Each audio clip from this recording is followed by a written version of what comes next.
Mustafa Aadan. magacaygu waa Shukri Caabi Cabdi waxaan ka mid ahay wariyaasha Soomaaliyeed ee ka howlgala magaalada Muqdisho. magacaygu waa Fartuun Axmed Maxamed. Fartuun Aamsan ay bulshada ay taqaanaa 7 sano saxaafadda ayaan ka shaqeynayay hal abuur suugaaneed oo u ololeysa arrimaha nabadda ayaan ahay.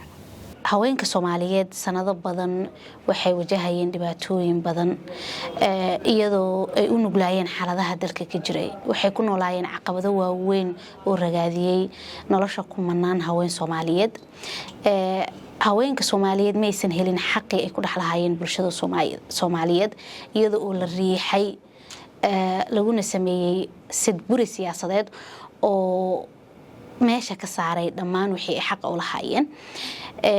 iyadoo taas ay jirto haddana haweenka Soomaaliyeed waxa ay muujiyeen geesinimo weyn iyo karti dadaal iyagoo oo wajahaya caqabado badan oo ay ku jiraan colaado daba dheeraaday, amni xumo, masiibooyin dabiici ah iyo xasilooni darro siyaasadeed. caqabadu waxay ka soo bilaabataa reerka oo kale, tusaale dhanka waxbarashada, siyaasadda, shaqada, isdhexgalka bulshada oo kale. haweenka inay bulshada ku dhex shaqeystaan oo kale dhibaatooyin badan ay kala kulmaan.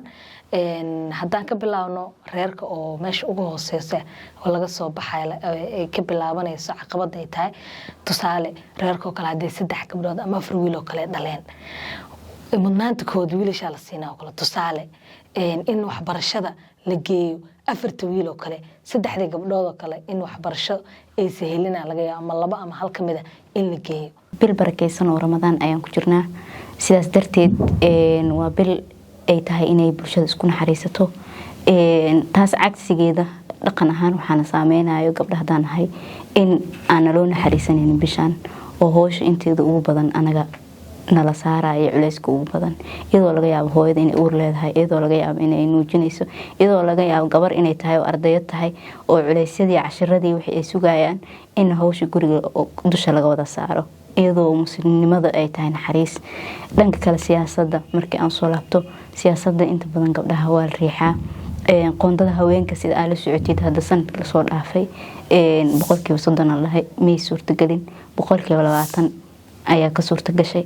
marka taas oo cadeynaysa in waliba uu jiro in aan siyaasadda loo ogoleyn gabdhaha iyo awoodda iyo xukunka iyo maxaa la dhihi jiray titleska.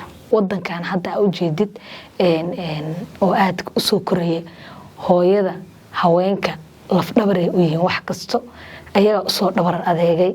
haday noqoto dhan amni, nabad hadii la dhaho hormuud waxa hooyo, barbaarin dadkan aan u jeedo ama madaxdan ama wadankan sidaan u hagaagsan dadka sidaan ka dhigay waxa ka dambeeyay hooyo soo saartay.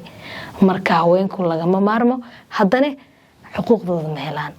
gabdhaha hadeertaan saxaafadda ka shaqeeyo waxyaabo badan oo hagaagay, taas oo suurtagelisay wacyigelinta badan ee la sameynayo. taas cagsigeeda haddana waxaa jirto in xilalki warbaahin dumi rabto oo kale in loo dhiibo oo yacni gabadhii aan loo dhiibin warbaahinada caadiga u shaqeeyo. waxaa kaloo jirto marka ay noqoto jagooyinka gabdhaha oo saxafiyiinta jago ma helaan. marka arintaasna waa arin oo caqabadeeda leh oo qofka hamidil karta xitaa in uu saxaafadda ku sii jiro.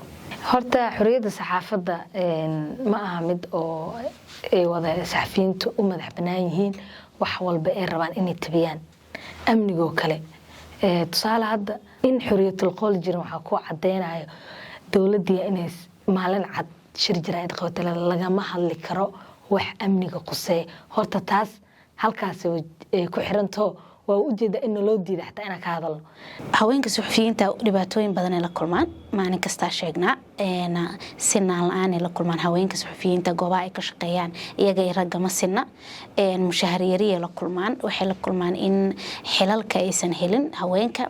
awnara maahan hadda ma helaysid magaalada Muqdisho kama helaysid idaacad ay gabar leedahay iyada ay leedahay maamulo ka tahay. taasna haweenka Soomaaliyeed caqabado ay sanado badan la soo noolaayeen oo ilaa imaanta wali ay ku dhex jiraan.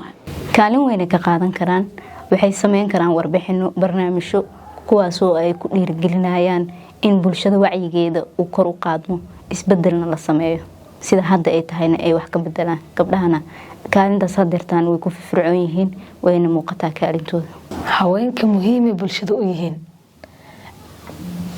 haweenka haddii aan haween jirin bulsho ma jirto saasaan aaminsanahay maxaa yeelay adiga ima hor fadhin lahayn haddii hooyo ku dhali lahayn anigana sidoo kale waa waxa ugu weyn oo bulshada muhiimadda ugu weyn iyo weliba warshada ugu weyn iyo lafdhabarta ugu weyn waa haweenka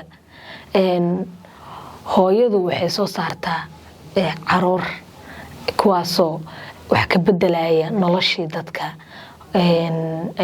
wadankii maxaa la dhahay wax walboo loo baahnaa sheekha hooyaa dhashay siyaasiga hooyaa dhashay askariga hooyaa dhashay wariyaha hooyaa dhashay ma laga maarmo qof walba wuxuu u noqonayaa haween gabadha markii ay shaqada ka fasax qaadato iyadoo dhalayso waxay la micno tahay iyadoo shaqada joogto sababtoo ah gabadha shaqada ay ku maqan tahay waxa waaye bulshadii hadday gabar dhali lahayn ma jiri lahayn shaqo Soomaa taas darteed marka waa inaan gabdhaha la dhihin mushaarkooda waa la yareynaa saxafiyiinta Soomaaliyeed ee door weyn ay ka qaataan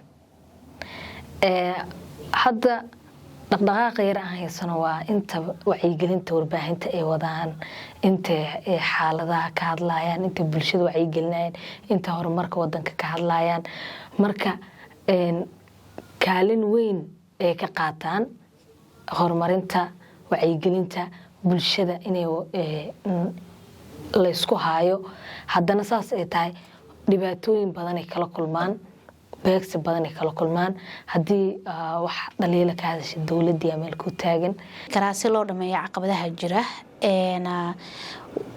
oo haweenka Soomaaliyeed haysta horta waa in la helaa xal wadareed waa in la helaa oo xataa dadka talada haya ay ku jiraan halkaas oo saldhig u noqon kara in haweenka Soomaaliyeed ay helaan xuquuqda ay ku dhaxleeyeen bulshada Soomaaliyeed kaliya dadka xilka haya ma ahan waa in bulshada Soomaaliyeed ay muujiyaan mataqaanay daw ama xal daw u noqon kara in haweenka Soomaaliyeed ay helaan xaqi ay lahaayeen in haweenka ay helaan xaqi ay lahaayeen waxa ay muhiim u tahay bulshada inay ku noolaadaan nabad iyo xasilooni